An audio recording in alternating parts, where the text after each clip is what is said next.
Which Pokemon would make the best fusions? Mewtwo? Charizard? How about one that already fuses with machinery and appliances? That's right, today we'll be beating an infinite fusion hardcore Nuzlocke with only Rotom fusions.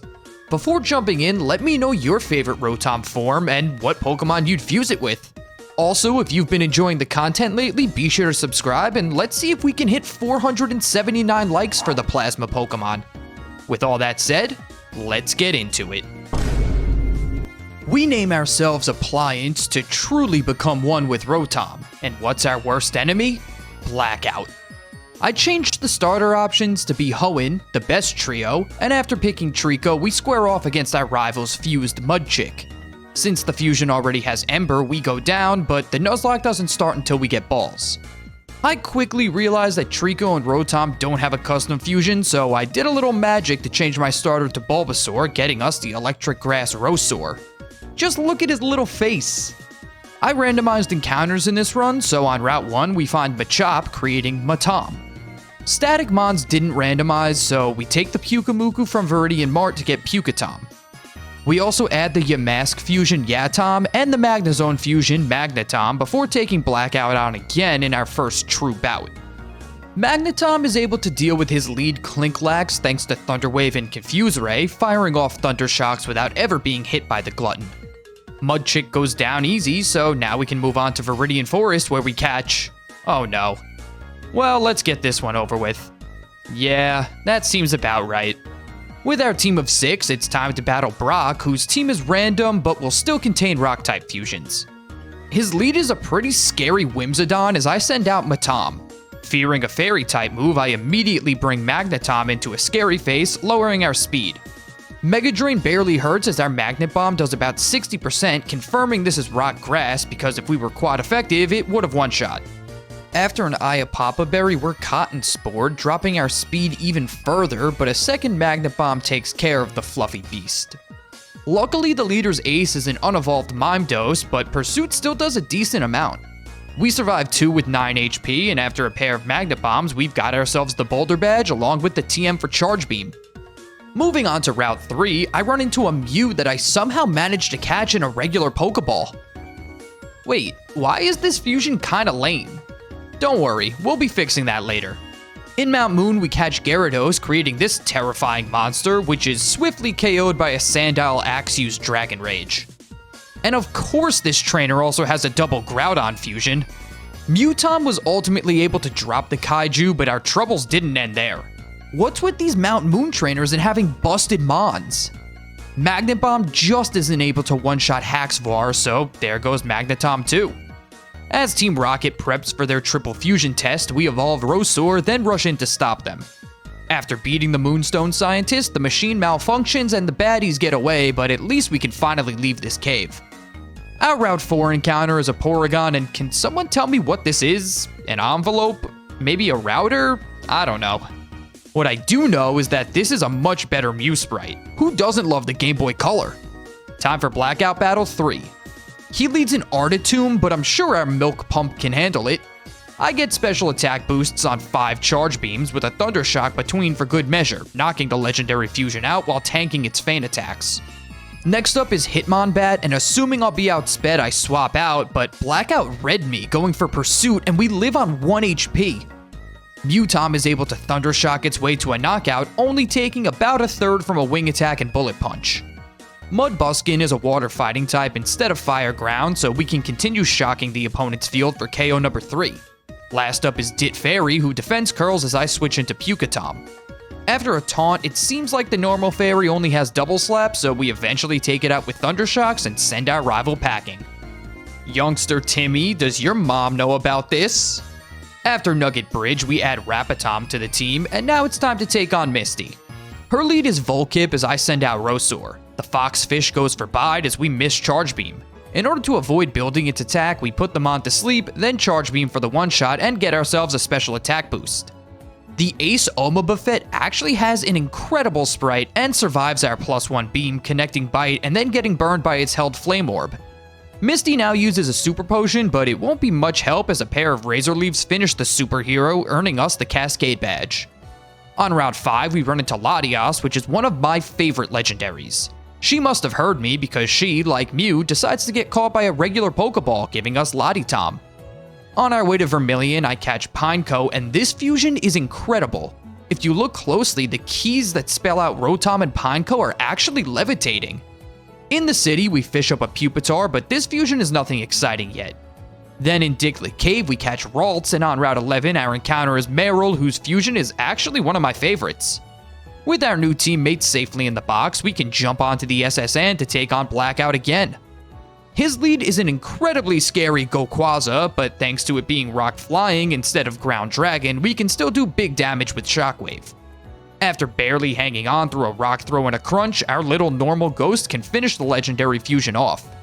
As Marsh Buskin hits the field, I bring in Mutom, but lucky for us, the starter just bides. After a Thunder Wave and a Confuse Ray, the Game Boy can double Shockwave for our second knockout, bringing out another starter fusion, Chartuff.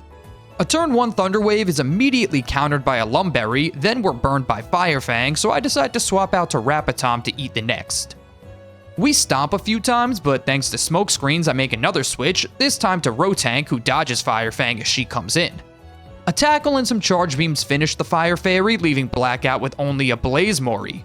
What's with this guy and fire starters? One Shockwave later, and we've got ourselves another win, so after grabbing Cut from the captain, it's time to take on Surge. The lieutenant leads Cotton Tick as I send out Rotar. As Gastro Acid suppresses our ability, we hit Rock Slide for pretty minimal damage, so I decide to bring Rotank into a Razor Leaf.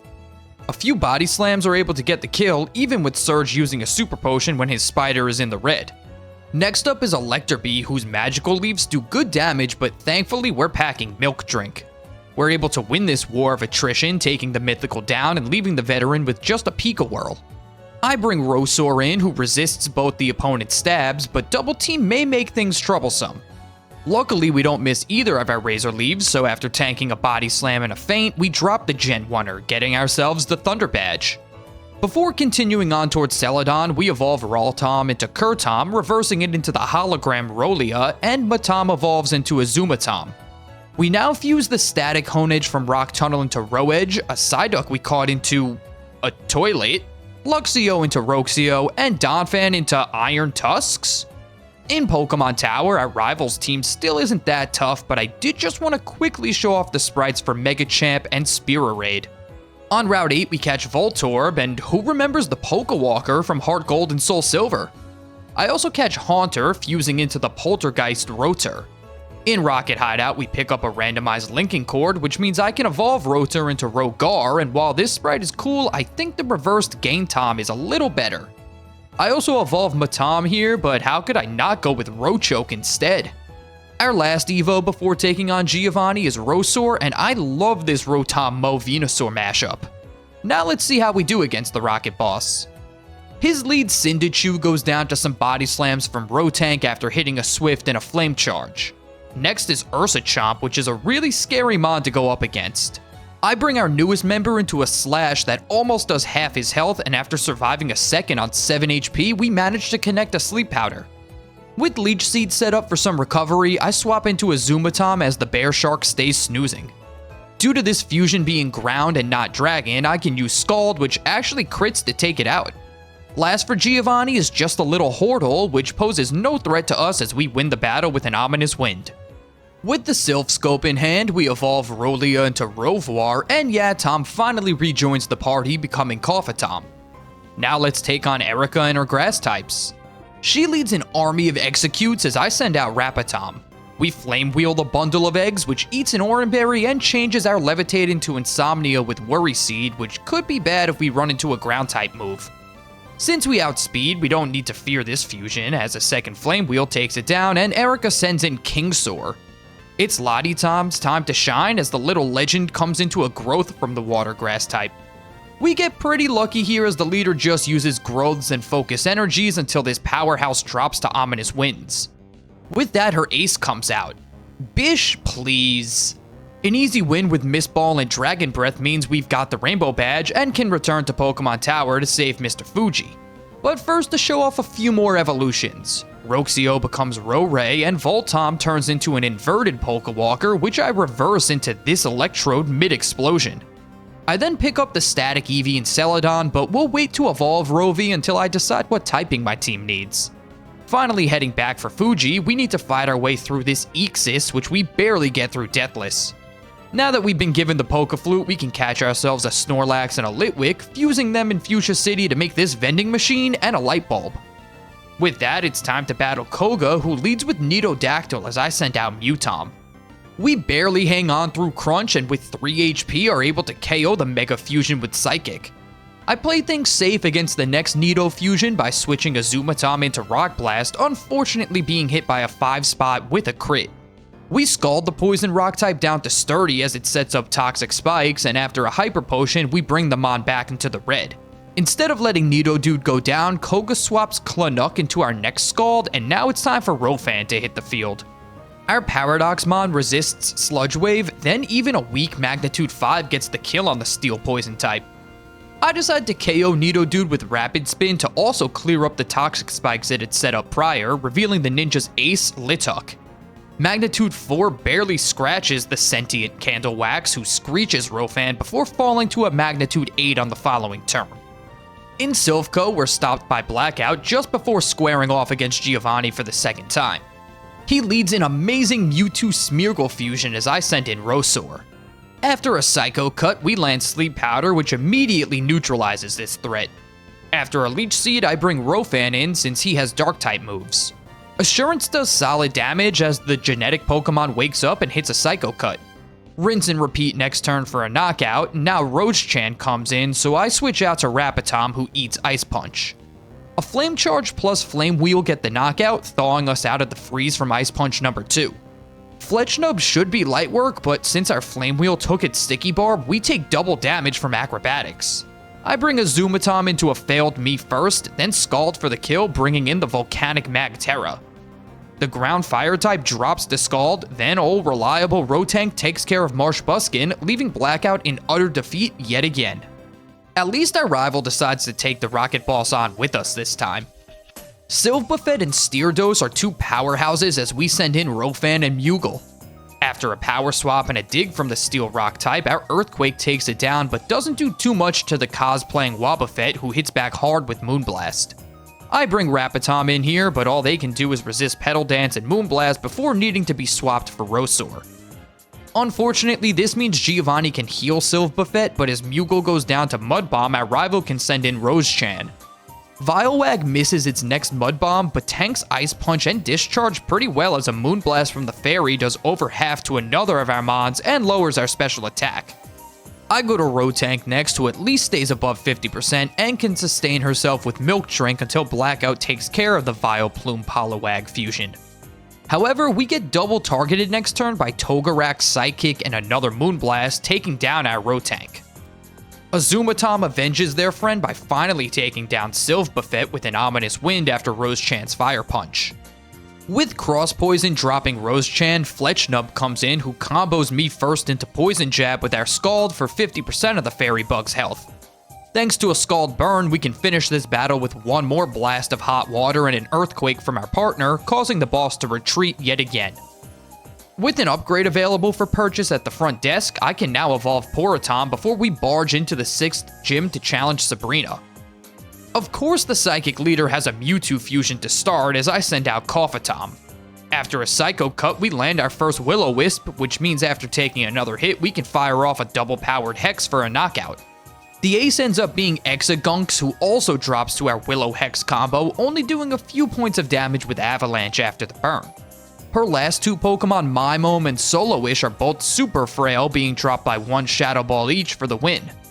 On the way to Cinnabar, we catch a Dragonite, creating the Dragon Electric Ronite. After convincing Blaine to return to his gym, I decide to give Rovi a Water Stone, turning it into Roeon. Personally, I think the reverse Vapor Tom is much better, so we'll be keeping our washing machine. He just so happens to also be our lead against the Fire Leader as he sends out Charbro. After setting up an Acid Armor and tanking 2 Flamethrowers, we hit 2 Ominous Winds for the KO, but sadly don't get the boost either time. Zadoom is next, but all it does is hit Foul Play before dropping to Muddy Waters in a quick attack, with Blaine burning a heal after our first wave. As Polymelian hits the field, I go to Ronite, who's Dragon Raged on entry. The opponent then belly drums and we miss Dragon Rush, so this could spell trouble. We managed to survive the +6 Wake Up Slap with 5 HP and drop the second Charmeleon fusion with Dragon Tail, bringing in the base form Vulling. Azumatom is easily able to swap into Steel Wing, and after being hit by a second, he finishes the gym off with a Scald. With badge 7 in our hands, I get a Dubious Disc to give to Porotom and a Dusk Stone to evolve Rowblade into Roslash. I then reverse our normal Ghost to get Rogant Z, but this switch sprite is so much better. Rowick also evolves from a light bulb to a desk lamp, then stage lighting plus a disco ball. While checking alternate sprites, I found this one for Rofan that I actually think is cooler than Iron Tusks and this alt Rovoir sprite, so we'll rock with them going forward. Now it's time for a potential run killer as we chase Team Rocket down to Mount Ember to take on Zapmalkuno.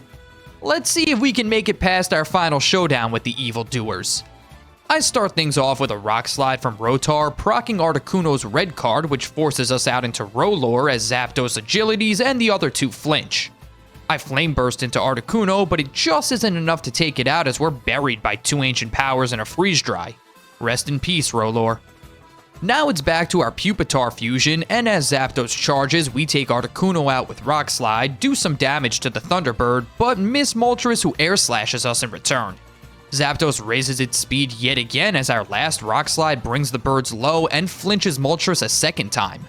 We then resist an Ancient Power from Zapdos and finish Moltres with Shockwave.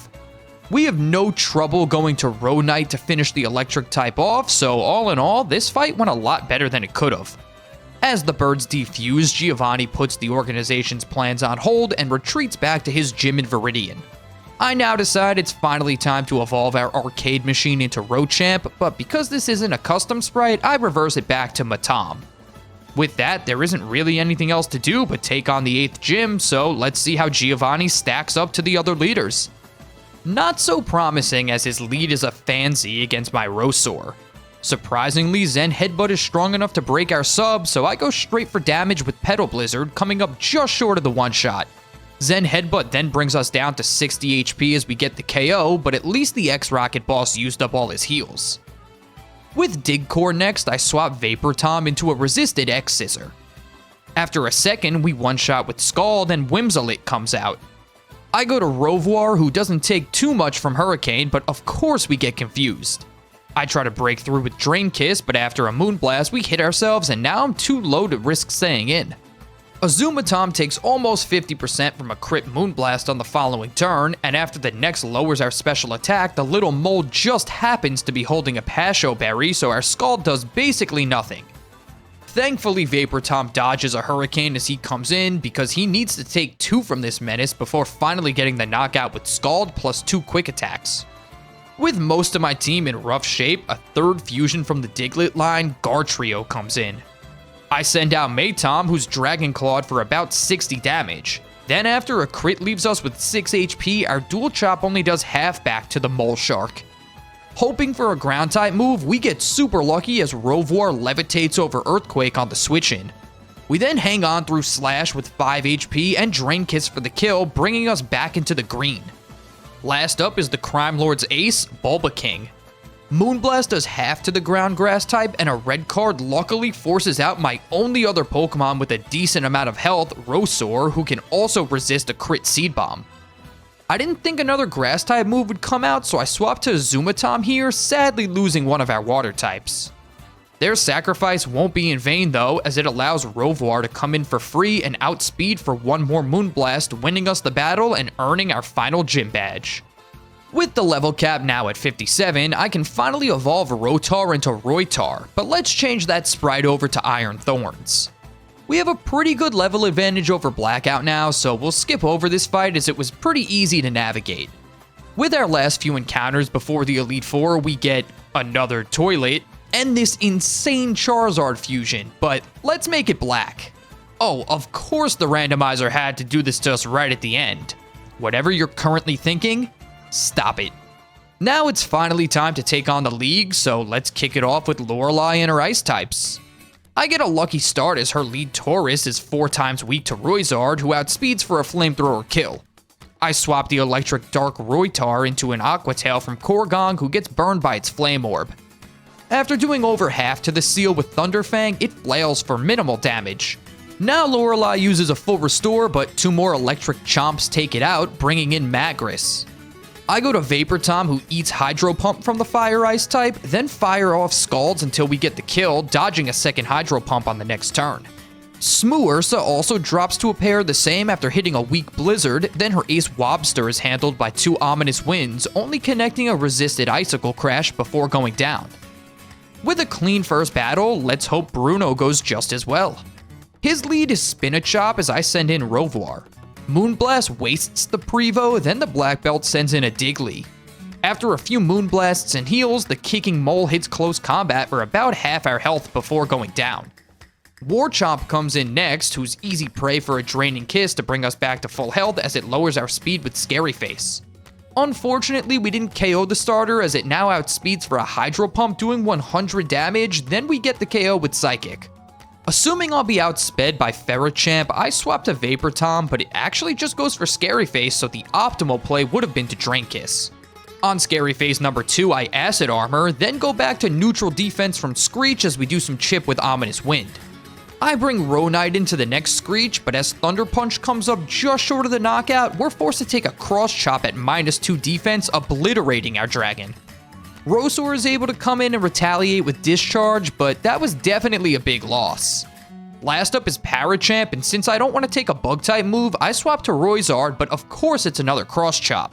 At 43 HP, I fire off a Flamethrower, which is enough for a one-shot, making it out of this fight with just 1 death. Elite Four member 3 is Agatha and her ghosts, leading Big Grigus against Roytar. After trading Earthquake and Ironhead for almost no damage, I bring Rovoir in as the professor's old friend oddly uses a full restore. Moonblast then proceeds to one-shot the Dark Ghost and Hondial, but as Dust Dactyl hits the field, I go back to Roytar. Skydrop connects for a bit of damage, then our Crunch brings the Mummified Fossil into the red. After a wasted full restore, we're back in the same position, being outsped for a takedown before finishing the Ghoul with Rock Slide. Being a grass type, I feel pretty free swapping Roizard into Jumptly, who worry seeds us on the switch. Regardless, a single Flamethrower gets the kill and her last Pokemon, a Ghastly Haunter fusion, comes in. From here, we can use a pair of Fire Fangs, only needing to survive a Dark Pulse between hits for the kill, leaving just 2 battles to go. Randomized dragons can always be scary, so let's see what Lance is packing. Stanite is his lead, who actually me-firsts Moonblast from Rovoir, doing big damage and getting the special attack drop so it survives the same from us. I Draining Kiss for recovery on the full restore, but then Lance uses my move against me again. This time I Moonblast on the heal, then Psychic as he sets up Safeguard, getting our first KO. Next is an insanely cool Dragonair Arcanine fusion who misses Aqua Tail into Roytar as he switches in. I thought I was being smart pivoting through our Paradoxmon to Vapor Tom, but he takes a Dragon Rush for half his health next turn. We then dodge 2 Dragon Rushes as we Scald, but without a burn, this thing could still do damage. Oh, I wasn't expecting it to do that much damage. Roytar is still a powerhouse though, who can Earthquake for the knockout as the Fire Dragon sets up Safeguard. Of course the Dragon Master's ace is a Reshiram fusion, whose Dragon Pulse does huge damage as it shrugs off our Thunderfang.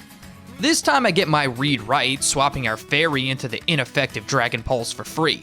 As the Dragon autotomizes, our Moonblast comes up just short of the kill, but as we Draining Kiss, we see a swap out to Crano. Moonblast takes care of the fossil, then Reshimori returns to accept its fate. It does, however, manage to do some damage with Night Slash before we finish it off with Discharge. Last is just a little Fartini who gets Moonblasted into next week as we come away from this fight with 4 team members left for the champion. Can Rotom claim its place at the top of the totem pole? Only one way to find out. Blackout's lead is... After the true god of Pokemon superpowers Rosaur into the red, we at least managed to put it to sleep. Next we set up Leech Seed, but a Discharge brings the fusion into heal range, so we see a full restore. I switch to Petal Blizzard on the next heal, which brings Bicius into the yellow with Leech Seed Chip. At -1 attack, we can survive another superpower, then Discharge plus our seeds get the knockout. Now our starters square off with our rivals outspeeding to drop us with Sky Uppercut. I bring Rovoir in next, who takes a third from the fighting move, but Moonblast doesn't get the kill. On the heel, I Drain and Kiss, and then as I'm about to get the knockout, we're Flare Blitzed, one-shotting us despite not even being Stab. The recoil takes Swamakin down with us, so I blindly go to Roizard as Blackout sends in Electrogon. I don't have any good moves to hit this thing with, so I bring Roytar into a Dragon Rush for about 75 damage. For some reason, we're now hit by the not very effective Gyro Ball, and as Earthquake connects, we see the Electric Dragon was holding a Jaboka Berry. Luckily, another Gyro Ball comes out, so we get the knockout here, but we're still one Pokemon down to our rival who sends in Queen. The second Bibarel fusion outspeeds us for a superpower kill, so now it's all down to Roizard. The normal ground type just curses in front of our Zard, so we can KO it with a few flamethrowers. Umbreon is sadly a rock type instead of steel, so I discharge, getting a crit as the defender autotomizes. Heavy Slam doesn't do much, but a non-crit discharge can't get the KO, so we're hit hard by Double Edge before bringing the evolution down. Last is Ryu Slash, who also isn't a steel type, so sadly we get one flamethrower off before dropping to Psychic, losing the run. This run was a great example of how crazy a randomizer can be. Some gym leaders ended up being pretty free, but in the end our team just didn't stack up too well against the champion. Regardless, I really liked a lot of these Rotom fusions, and maybe if I'd brought different Mons to the league, we'd see them in the Hall of Fame right now. If you enjoyed this video, be sure to smash that like button and subscribe so you don't miss out on the next one. Also, let me know which Pokemon's fusions you'd want to see next time I attempt this challenge. Thanks so much for watching, and I'll see you next time.